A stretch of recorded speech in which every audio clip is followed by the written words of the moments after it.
नमस्कार, आप देख रहे हैं खबर दृष्टिकोण चैनल और मैं हूं आपके साथ पल्लवी अग्रहरी। राजधानी लखनऊ में विधानसभा के बाहर आज विकलांगजनों का भारी प्रदर्शन देखने को मिला। कांग्रेस कमेटी के विकलांग प्रकोष्ठ के बैनर तले सैकड़ों दिव्यांगों ने 18 सूत्रीय मांगे जैसे कि नौकरी में आरक्षण, पेंशन बढ़ोतरी, मेडिकल सुविधा, शिक्षा में विशेष सहायता जैसे मांगों को लेकर सरकार के खिलाफ जमकर विरोध दर्ज कराया। बढ़ती भीड़ को देखते हुए पुलिस ने सभी प्रदर्शनकारियों को इको गार्डन शिफ्ट कर दिया है। एक तरफ यूपी सरकार कहती है सबका साथ सबका विकास, अगर वही बात करे कहती तो है सबका साथ सबका विकास, लेकिन जब अगर धरातल पे आके देखे तो यहाँ तक कि विकलांग भी अपनी रोजी रोटी विभिन्न मांगों को लेकर के प्रोटेस्ट कर रहे हैं और उनको विधानसभा से ला करके इस घटनास्थल में बिठाया जाए। इसी भी बात करने के लिए मेरे साथ मौजूद है कुछ विकलांग महिलाएं, उनसे मैं जाने की कोशिश करता हूँ आखिर में क्या क्या मांगे हैं, क्यों आप हम लोग यहाँ पे विधानसभा का घेराव कर रहे थे, मुख्यमंत्री से अपनी अधिकार मांग रहे थे, रोजी रोजगार मांग रहे थे, पेंशन 5,000 मांग रहे थे। हम लोग को स्वास्थ्य शिक्षा मिलना चाहिए और 2016 का अधिनियम जो लागू है वो होना चाहिए, वो भी नहीं है और 5% आरक्षण कोटा वो भी नहीं। मुझे वहाँ पे विधानसभा में 5 लेडीज पुलिस और जेंट्स मुझे ऐसा कूड़ा की तरह उठा के फेंका है, जैसा कुत्तों की तरह मारा है लातों से। वहाँ पे पुलिस वाले मुझे मारा है, कह रहे आप अभी कम लग रही हो, अभी ज्यादा हो जाओगी, यहाँ ज्यादा बवाल करोगी। ये योगी की सरकार में विकलांगों के साथ इतना बड़ा अत्याचार हो रहा, कह रहे विकास हो रहा है। क्या विकास हो रहा है? विकलांग के साथ अत्याचार हो रहा है। विकलांग यहाँ कतई नहीं बर्दाश्त करेगा और न करेगा। विकलांग अपना अधिकार मांगता है, किसी से भीख नहीं मांगता है। विकलांग को रोजगार मिलना चाहिए, नौकरी मिलनी चाहिए, आयुष्मान कार्ड बनना चाहिए, आवास मिलना चाहिए। हमारी ये मांग है। हम लोग विकलांग कोई किसी से कम नहीं है। योगी जी तो कहते हैं कि कोई भी महिला को छूने के लिए महिला पुलिस होनी चाहिए, जबकि आप कह रहे हैं कि नहीं, हमें तो पुलिस ने ही उठा करके ज्यादा अत्याचार किया। पुलिस ने वहाँ पे वीडियो वो कैमरा लगे, आप चेक कर लीजिए सर। लेडीज छूना चाहिए, जेंट्स ने मुझे धकेला न्यू करके, 4 जेंट्स ने मुझे गाड़ी में डाला। मैं 80% विकलांग हूँ, हमसे मोबाइल छीन लिया गया, मेरी गाड़ी से मुझे नीचे पटक दिया गया, मेरी मोबाइल छीन लिया, मेरे पैसे छीन लिया गया। ये योगी की सरकार में पुलिस वाले इतना अत्याचार करेंगे, हम लोग कतई नहीं बर्दाश्त करेंगे। अब बहुत बर्दाश्त कर लिया। समय मांगते हैं राज्यपाल से, मुख्यमंत्री से, क्या विकलांगों के लिए समय नहीं है?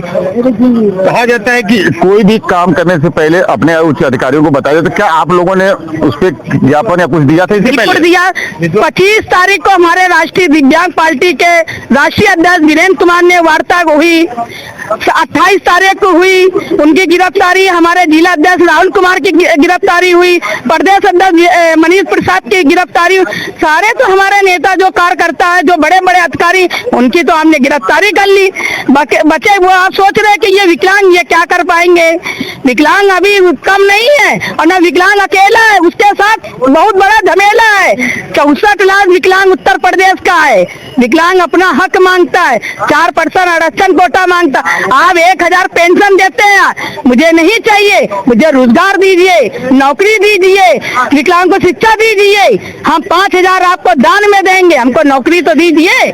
तो ये वो महिलाओं का दर्द था जिनका कहना है कि हमें आपका भिक्षा नहीं चाहिए, हमें नौकरी दीजिए, मैं काम करके कमाना खाना चाहता हूँ। मेरे साथ और कुछ लोग बात करना चाहता हूँ। ये बताइए आप कहाँ से आए हैं और क्या है आप लोगों का मुद्दा? सर, हम सभी कुछ लड़के हैं, हम लोग लेखपाल अभ्यर्थी हैं और हमारा प्री का एग्जाम हुआ, हमारा मेंस का एग्जाम हुआ और हमारा डॉक्यूमेंट वेरिफिकेशन हुआ। उसके बाद हमको डॉक्यूमेंट वेरिफिकेशन के बाद जब ज्वाइनिंग का टाइम आया तो बोल दिया कि आप लोग विकलांग हो, आप लोग ये काम नहीं करोगे, आप लोग को इस भर्ती में नहीं लेंगे। और आगे के लिए भी हमको एक गवर्नमेंट और जीओ निकाल के ऑर्डर के माध्यम से हमको हर भर्ती से बाहर कर दिया गया है। अब यहाँ सरकार तो कह रही कि विकलांगों के लिए कोटा निर्धारित, और आप कह रहे 4% का कोटा निर्धारित है, लेकिन सारी सीटें खाली जाएंगी क्योंकि लोकोमोशन डिसेबिलिटी के जितने भी लोग हैं हम सबको जीओ के माध्यम से बाहर कर दिया गया है। और सरकार ये दिखाती है कि हमारे पास अभ्यर्थी उपलब्ध नहीं है और अभ्यर्थी यहाँ 1.5 साल से धरने पे बैठे हुए हैं कि हमारा डॉक्यूमेंट वेरिफिकेशन हो गया, हमारे डॉक्यूमेंट भी चले गए, सब कुछ हो गया, अब तो कम से कम हमको ले लो। और बाकी लोगों को इन्होंने ले लिया है सर, उसी में सेम पीछे के दरवाजे से इन्होंने 26-27 भर्तियां कर ली हैं और हमारी जो 188 सीट है वो अब भी खाली पड़ी हुई हैं। और इन्होंने ये लिख के दे दिया विभाग में कि इस पद के लिए अभ्यर्थी उपलब्ध नहीं है। तो ये और कुछ लोग हैं जो बहुत दूर दराज से। चाचा आप कहाँ से आए हैं? लखनऊ से आए हैं, इस धरने में आए हैं। तो क्या कहना चाहेंगे आप इस योगी सरकार को? पूरा करे हमारा सवाल हम बोलेंगे। तो इसी मुद्दे पे और लोग कुछ लोग बात करने के लिए हैं। जो विकलांग अधिनियम 2016 है वो लागू ही नहीं किया गया है। एक अभिषेक थे कैंडिडेट, वो तो सुसाइड कर चुके हैं। बहुत से लड़के ऐसे हैं जिनका कुछ पता नहीं चल रहा, जिनसे कांटेक्ट नहीं हो पा रहा है। किसी के घर वालों को फोन करो, वो भी कुछ जानकारी नहीं दे पा रहे बच्चों की। अब कब तक मरेंगे बच्चे, बताओ आप। ये आखिर ये प्रोसेस आपका कब तक चलता रहेगा? कोई ज्ञापन या कुछ दिया गया? जब तक लेखपाल भर्ती में हम लोगों को नहीं लिया जाता और आगे के लिए हमको चिन्हित नहीं किया जाएगा, हर भर्ती में 4% आरक्षण जो लोकोमोटर डिसेबिलिटी वालों का बनता है, ऑर्थोपेडिक हैंडीकैप कैटेगरी का, उसके बहाने से अधिकारियों ने हमें बाहर कर दिया है। और हर बार हमें ये बोल दिया जाता है कि मुख्यमंत्री जी की मर्जी नहीं है, इसलिए आपको नहीं ले सकते हैं। तो ये वो पीड़ित लोग थे जिनका कहना है कि जिनको लेना था उनको बैक दरवाजे से योगी सरकार ने भर्ती कर लिया, और जब तक हम लोगों को उस भर्ती में नहीं लिया था तब तक हमारा प्रोटेस्ट विकलांग थे जिनका साफ साफ कहना है कि जिनको लेना था उनको बैक डोर से योगी सरकार ने भर्ती कर लिया। और जब तक हम लोगों की मांगे पूरी नहीं हुई तब तक प्रोटेस्ट हमारा जारी रहेगा। और जब तक हमारी सरकार हमारी जो मांगे हैं 27 मांगे हैं, जब तक वो पूरी नहीं करेगी तब तक हमारा लगातार सरकार के खिलाफ प्रोटेस्ट जारी रहेगा। समीर खान के साथ शिवशंकर यादव, केडी न्यूज, लखनऊ। प्रदर्शनकारियों ने स्पष्ट कर दिया है कि जब तक मांगे नहीं मानी जाती है उनका आंदोलन ऐसे ही शांतिपूर्वक जारी रहेगा। दिव्यांगजनों के इस आंदोलन ने एक बार फिर सरकार को उनके मुद्दे पर ध्यान देने के लिए मजबूर किया है। देखना होगा कि शासन प्रशासन उनकी बातों को कब तक सुनता है।